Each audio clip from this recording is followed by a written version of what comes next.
Hey there, YouTube land. Big Dave here. So I'm going to bring you in the practice room today for just a few minutes and also talk about a couple of viewer questions or things that I got. And in the meantime, you know, I'm still working on this coffee here. All right, so let's do, well, anyway, let's talk about the weather. You know, the weather here has been kind of crazy. We had all this rain, and then it was really humid. It was really hot, and then all of a sudden, it got cold. Like today, I had to turn the heat on. The other day, we had air conditioners blasting because we were dying. So it's throwing the reeds off a little bit. You know, I use regular wood reeds, you know, cane reeds, so it sets them off. I'm not too into the synthetic reeds, and you know, they have their ups and downs. So anyway, so this reed was not cooperating when I started this morning. In fact, I'm going to throw this out. It's like caca. Did you see that? Yeah, this is done. It's a Rigatti, 2.5 strong, regular, classic. You know, I like the jazz ones for certain things. They're kind of buzzy though. I rather use the classic ones. And then, but anyway, so I found a reed that's I'm going to break in. It's a new one. I didn't really play with it. I didn't work on it too much, but I just put it on.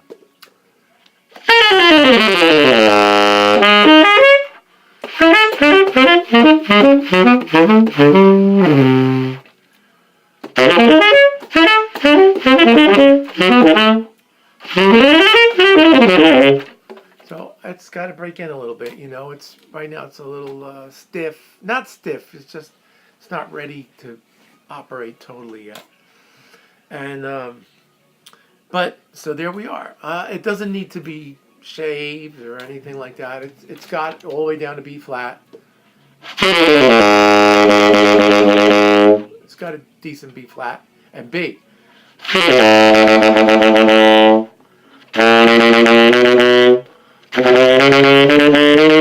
So it's got a good voice to it, and the upper registers there.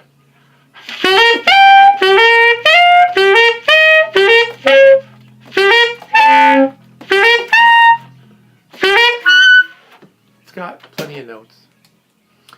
All right, so viewer question about you know, what do I think about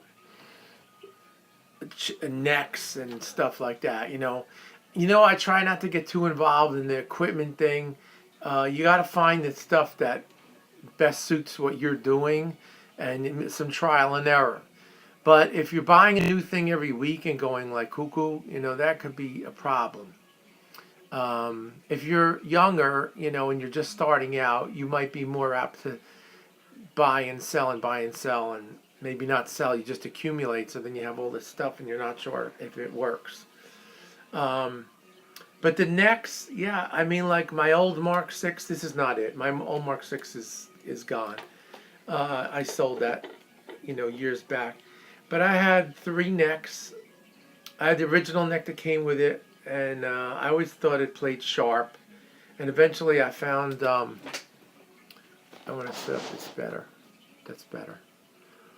Eventually I found in a music store back in like maybe 1984. I think it's like 84. In those days it was easy to get a Mark 6 neck. You could just go into a store and any repair shop had a couple of Mark 6 necks, and they were like $50. You know, now it's a big drama, and everybody wants $1,000 or $800 or $600 for even a one that's like looks like it went through you know, a demolition derby. So the thing is, if you find, you have to try them out, you know, and go to a shop that has some necks. Try some aftermarket necks. I mean, in the end, it's a neck, it's a tube. So if it plays better on your horn, then it's better. I've gone most of my playing career, you know, over the years as either it's better or it's worse. just like the reeds. Like this reed was already caca. So I found another reed that was better. So either it's better or it's worse. That's how I do it. Same thing with a mouthpiece, like but I have the stuff I use all the time. I try to stay with the things that I'm used to, that I use on a regular basis. I might switch in between those couple of things that I use, but they are the same basic things that I use like all the time. It's not like I have 100 things and I'm switching 100 things. I have maybe a dozen different things, and I might choose in between those to suit a certain purpose. And but the necks, whatever neck works on your horn, and I do believe that you should try some necks. I do. If look, if your horn plays great and there's not a single thing, like it's just doing everything, then I don't know. Then don't worry about it. I had an alto.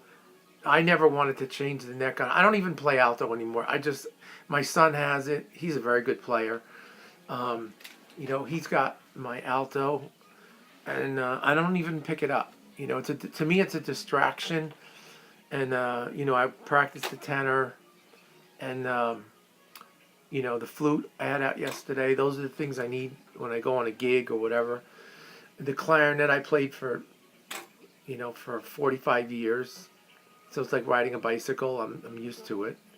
And the soprano, I like the soprano, and I use it as a double, and I use it on gigs. And if I'm doing a small gig, I use it there. And but if I'm gonna sit down and practice, I might practice the clarinet and work on some classical stuff. Or I'll just practice the tenor, all kinds of different things. So the point is, on my alto, it played perfect, so I never changed the neck or anything. And one time, somebody got a neck from somewhere. I don't know where it came from. I'm not going to say what neck it was. It was a aftermarket neck. It was very high quality aftermarket neck.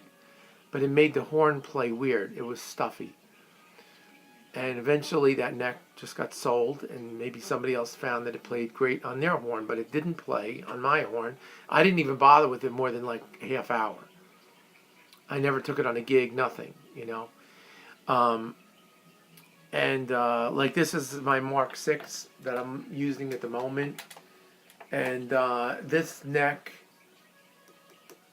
is not the original neck. I have the original neck. It's actually on my Mark 7. This neck is a Max Sax neck. So that's Eric Falcone. But the neck is heavy. But I like this neck on here. I bought it by chance. It's and the thing is, I'll tell you one thing about necks, and you could take this for what it's worth. I like the neck to fit just snug into the holder. If the neck goes in and it's loose, or it's like wobbly a little bit, or it's goes in too easy, I find it's not utilizing the rest of the tube. Now this neck takes up the whole space. Now you can have them adjusted, right? You can go to the repair shop, have it adjusted. But if I get the neck, an original neck, without it being adjusted, without anything, just the way it's made, and it fits just snug. I don't want it to be super tight. That's no good either. And I've had that. I'd rather have it a little snug than loose. Loose necks to me, first of all, they're not taking up the airspace. Second of all, they have the tendency to get microscopic leaks that you can't really see or tell. The other thing is they slide around while you're playing a gig, and it's really annoying. But like this one, this neck I've been using for not that long, a little while.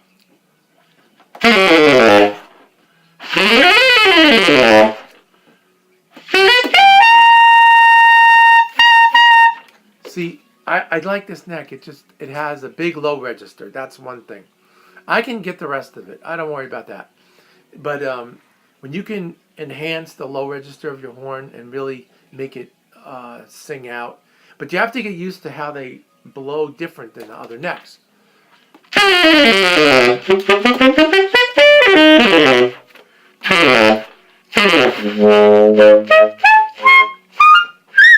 And all the overtones are there, you know? And now, so back to the neck question. This is my Mark 6 neck that I'm playing on a Mark 7. I have a Mark 7 neck that works fine. This one fits a little snugger in here, and I get more balance and air through the horn. Believe it or not, the Mark 6 neck, it doesn't play that much different than the Mark 7 neck. It's about the same almost. It's just different. It has a slight quality that's, you know, different.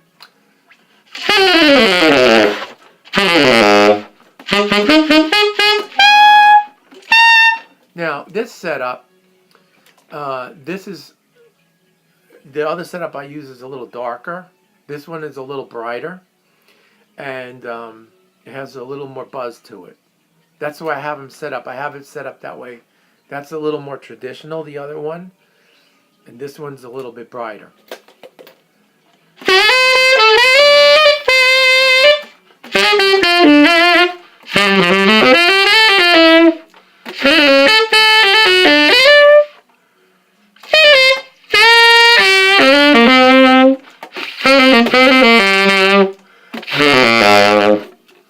Okay, so have you ever listened to all the bull crap about the Mark 7? It's bull crap.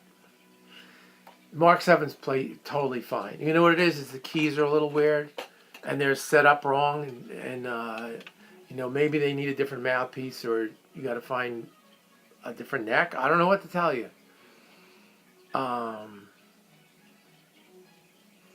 You know, a lot of what you hear about the Mark 7 is bull crap. So Mark 7s play just fine. They play in tune. That's another thing, like when you get, if you try necks, try to go to someplace that has a couple of necks for you to try and get the tuner. Because some of them will send your horn like way sharp or in another direction. But this one, and also this reed is new. You know, like this reed doesn't have everything I want yet.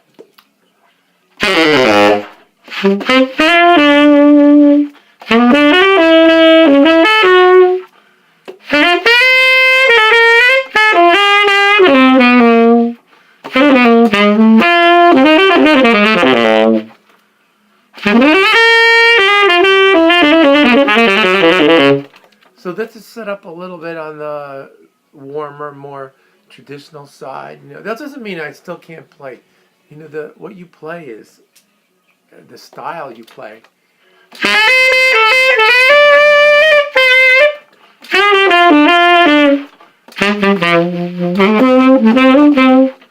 So this is a little more on that R&B kind of sound, and the other one is set up is brighter.